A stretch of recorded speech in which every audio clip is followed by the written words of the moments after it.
Assalamu alaikum. As you know, Ramadan is here, and Ramadan is the month of mercy, forgiveness, and blessings. In this video, we'll explore its virtues, how to prepare, and tips to make the most of this blessed month. In Ramadan, the gates of paradise are open, and the gates of hell are closed. The devils are chained, and good deeds are multiplied. As a hadith is narrated by Abu Huraira, Allah's messenger, said, "When the month of Ramadan starts, the gates of the heaven are opened, and the gates of hell are closed, and the devils are chained." Now I'll share practical tips to prepare spiritually, physically, and mentally. Spiritual preparation. Increase Quran recitation, make dua, and set Ramadan goals. It can make your spirit relax and make you more close to your God. Physical preparation. Adjust your sleep schedule, eat healthy, and practice fasting sunnah days. Some people do sehri and sleep full day and wake up at Iftar time. You do not have to do that. Ramadan is for making a better bond with Allah. Mental preparation. Plan your daily routine, including Salah, Taraweeh, and Iftar. As I said, Ramadan is for making bond with Allah, and Taraweeh, Salah, and Quran are best ways to make your bond better with the one who made you. Tips for a productive and consistent Ramadan. Productivity and consistency are two very important things to do in Ramadan. Consistent good deeds can take you to paradise easily. So there are 5 things to do: reading Quran, improving Salah and praying Taraweeh. Giving Sadaqah and Zakat dhikr means increasing your remembrance with Allah. Avoiding distractions means limit screen time and focus on worship. I know limiting your mobile is very hard, but if you do this, you can get a very bigger reward, which is paradise. Now, you may have a question why specifically we do good deeds in Ramadan. Because as the Holy Prophet Muhammad, peace be upon him, said, every good deed of the son of Adam would be multiplied, a good deed receiving a 10-fold to 700-fold reward.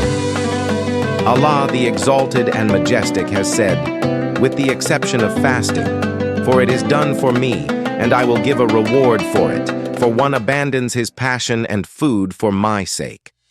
There are 2 occasions of joy for one who fasts: joy when he breaks it, and joy when he meets his Lord. And the breath of an observer of fast is sweeter to Allah than the fragrance of musk. It means that reciting Quran, praying Salah, giving Sadaqah, and all the deeds of worships are multiplied up to 700 times. And if you know, there is a hadith that says every letter of Quran worth 10 good deeds means 10 multiply, be 700, not exactly 700, but it can be up to 700 means. If you recite complete Quran in Ramadan, it can give you thousands or lakhs or more than lakhs of good deeds, and it can help you a lot at the Day of Judgment. So now we will discuss about some common mistakes in Ramadan. Firstly, overeating at Iftar. Yeah, as we know, sometimes you will be very hungry during fasting, but it does not mean that you eat too much in Iftar, and then your stomach can't handle that food and you got ill. So eat as much as you can. Secondly, wasting time on social media or entertainment. I already said that leaving your mobile or social media is hard, but you can minimize its use so you can focus more on worship. And at last, neglecting Taraweeh or Quran recitation. Neglecting Taraweeh is not a good idea, but if you are very tired or something, you can neglect Taraweeh because it is not farz, it is sunnah. But do not always leave Taraweeh because it gives you a large amount of good deeds, and Taraweeh can only be prayed in Ramadan. So consider its importance. And do not reciting Quran even after learning that how much good deeds you get in Ramadan is a stupid act.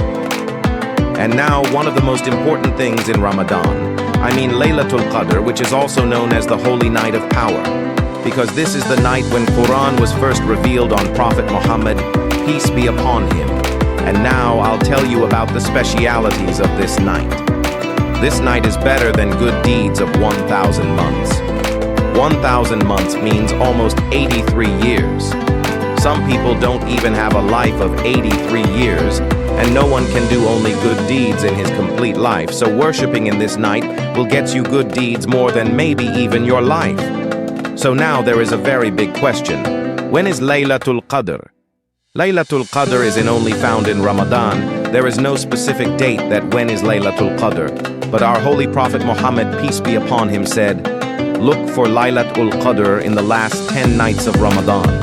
There is also a hadith that says, "Search for the night of Qadr in the odd nights of the last 10 days of Ramadan." And one more hadith about finding Laylatul Qadr is, Laylatul Qadr is the 27th night of Ramadan. Scholar says that this last hadith is not as strong as other ones. There is also a hadith narrated by Hazrat Aisha.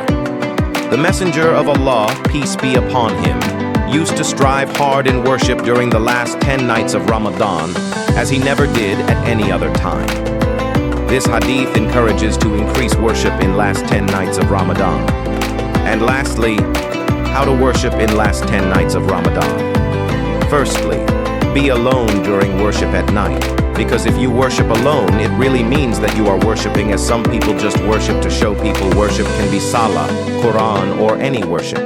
And secondly, if you worship alone, you can cry in front of your Lord, in front of Allah, to get forgiveness for all of your sins, all the mistakes you have done. And do not forgive Allah. Is Rahman means most merciful. He is Ghafoor, means forgiving. And he has a lot more names that tells about Allah's magnificence. Ramadan is a precious opportunity to get closer to Allah. Let's make the most of it by setting goals, increasing worship, and avoiding distractions. Share this video with everyone you know, and let's prepare for Ramadan together. As there's a hadith, one who guides to something good has a reward similar to that of its doer.